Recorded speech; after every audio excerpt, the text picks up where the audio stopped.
Salut à toutes et à tous. Deuxième bulle de découverte de notre semaine de la créativité RH. On va parler maintenant de la catégorie expérience collaborateur. Tout ça s'est fait dans le cadre d'un jury dont l'ambassadeur était Clever Connect, notre sponsor. Et nous avons découvert différentes formes d'expérience collaborateur, que ce soit des sujets d'onboarding, que ce soit de développement des compétences ou que ce soit de qualité de vie au travail. Un tas de sujets qui parlent de l'expérience des collaborateurs et j'allais dire même plus large, puisque vous allez voir que dans nos lauréats, on parle également de l'expérience des étudiants. On voit tout ça en images.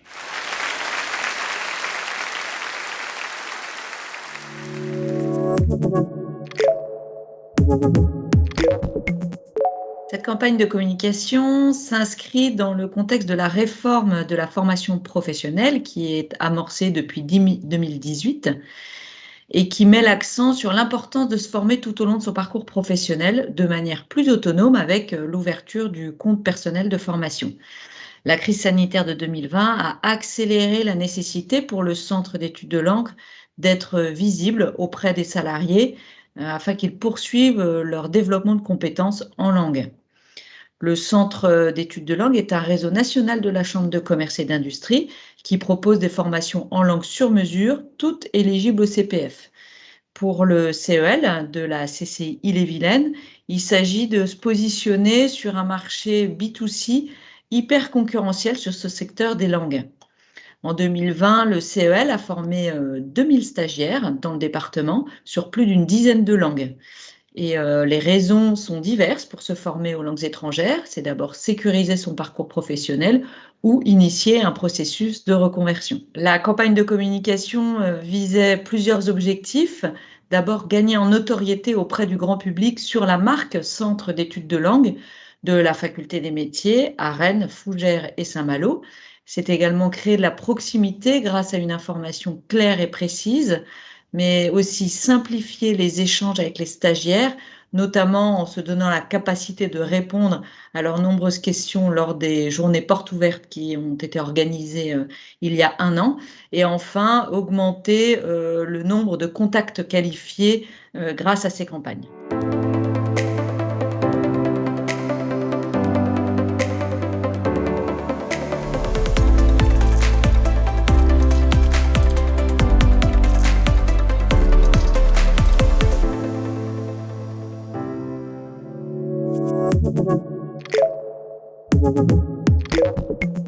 Alors, il fallait vraiment un coup de projecteur sur cette formation.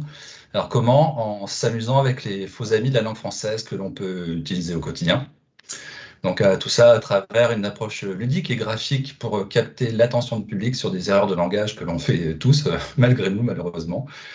Ensuite, nous avons événementialisé le dispositif avec une journée dédiée, une journée où le CEL Ille-et-Vilaine ouvrait ses portes sur les différents sites de Rennes, Saint-Malo, Vitré et Fougères pour présenter les différentes formations en langues étrangères.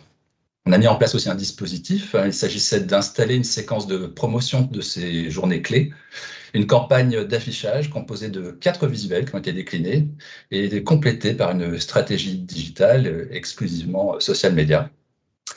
La campagne se déclinait sous forme de snacks sur Facebook et sur Insta pour une visibilité grand public optimale. Nous avons aussi voulu mettre en place une communication positive qui parlait à tout le monde et qui s'inscrivait parfaitement dans les problématiques actuelles de formation en entreprise.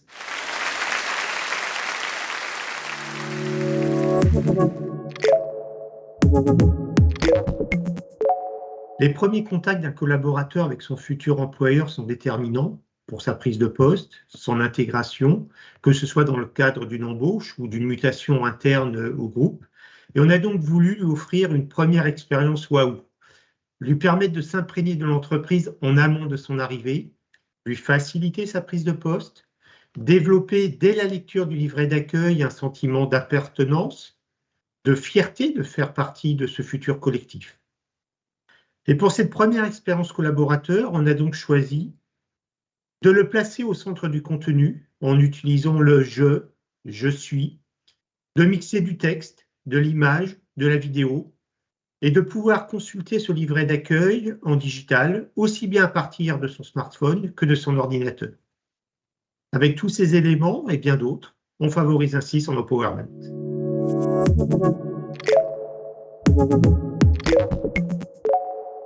Donc, comme disait Pascal, c'est vrai que les premiers jours dans une entreprise, ils sont essentiels parce que c'est pendant la période d'intégration que les collaborateurs vont faire le choix de rester ou non dans l'entreprise. Donc, nous, on avait vraiment un objectif, c'était de faire vivre une super expérience et tout ça à distance, en vue de la situation, à tous les nouveaux arrivants de chez Engie, de la direction grand public, et aussi de faire de ce livret d'accueil un vrai outil pour les RH. Donc, on a eu 2 convictions. La première, c'était de créer une communauté des nouveaux talents qu'on a appelé les New Joiners, alias les NJ. Et on s'est dit, qui mieux que NJ pour parler aux NJ. Et ensuite, notre deuxième conviction, au-delà de digitaliser en fait cet outil, c'était vraiment de proposer une expérience immersive.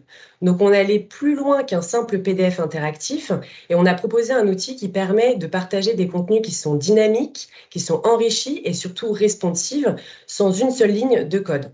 Donc vraiment, si vous regardez le livret Engie, il a été pensé comme une plateforme web avec des lignes très graphiques et un style qui parle à tous. Et on a évidemment repris les codes couleurs de Engie, la direction grand public. Sur ce projet, on a eu un vrai parti pris qui était d'offrir un livret d'accueil sérieux, mais aussi très convivial, avec une tonalité embarquante. Donc on a misé sur un découpage éditorial très simple qui dynamise le discours. Et pour embarquer le nouvel arrivant jusqu'au bout et encore plus loin, on a choisi d'utiliser en fait un discours narratif à la première personne, vraiment pour plus d'appropriation. Donc, si on devait résumer ce livret d'accueil d'Engie de la direction grand public, on peut dire que c'est une expérience utilisateur qui est enrichie, c'est une navigation qui est simple, fluide et qui est surtout adaptée aux nouveaux usages. Et c'est aussi et surtout une belle manière de donner vie à des contenus pour les rendre plus attractifs et surtout susciter l'intérêt.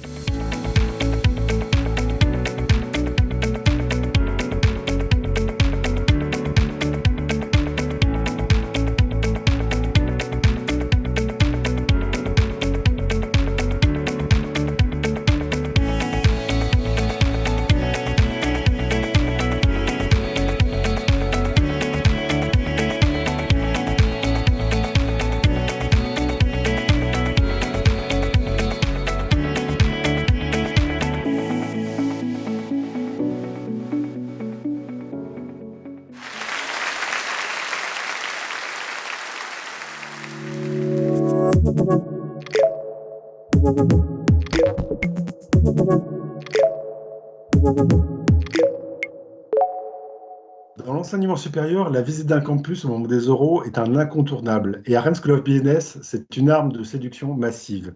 Dans la période de Covid en 2020, il a fallu trouver très rapidement avec notre partenaire un levier, un mécanisme, un contenu, une expérience même, pour pouvoir séduire ces candidats à distance. La visite virtuelle, voire même augmentée, puisqu'elle est extrêmement riche et complète, a permis de répondre à nos objectifs et fournir aux étudiants un moyen de se projeter dans leur expérience pendant quelques semestres sur ce campus, ainsi que leurs parents. Nous avons, au-delà de la présentation des programmes, des contenus, des témoignages étudiants, proposé des animations telles qu'une chasse au trésor. Et je voulais aussi souligner que le fait de pouvoir déployer une solution multilingue a été fondamental pour la réussite de ce projet, car nous touchons aussi bien des étudiants français que des étudiants internationaux.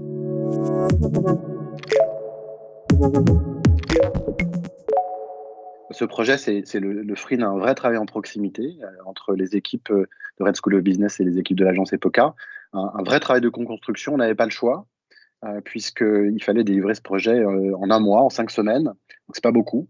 Et donc on a travaillé ensemble tous les jours pour définir l'expérience augmentée qu'on voulait délivrer, pour travailler la présentation des espaces, le zoning, travailler les parcours des candidats, 30 points cliquables différents dans ces visites, dans ces locaux-là, qui à chaque fois sont l'occasion d'interagir avec du contenu. Donc on a produit une 30aine de vidéos également, des témoignages d'étudiants, des témoignages de responsables pédagogiques, pour créer le plus d'immersion et d'engagement possible. Et ça a marché.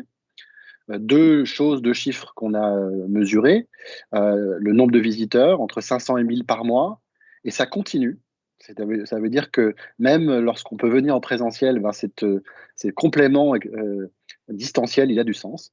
Et surtout, le temps moyen de visite, 30 minutes. Et 30 minutes, c'est considérable quand on a en tête le temps qu'on passe pour regarder un site ou pour interagir avec une vidéo. 30 minutes, finalement, ça se rapproche pas mal du temps qu'on va passer lors d'une visite physique. Et c'est ce point-là qui nous a particulièrement satisfaits.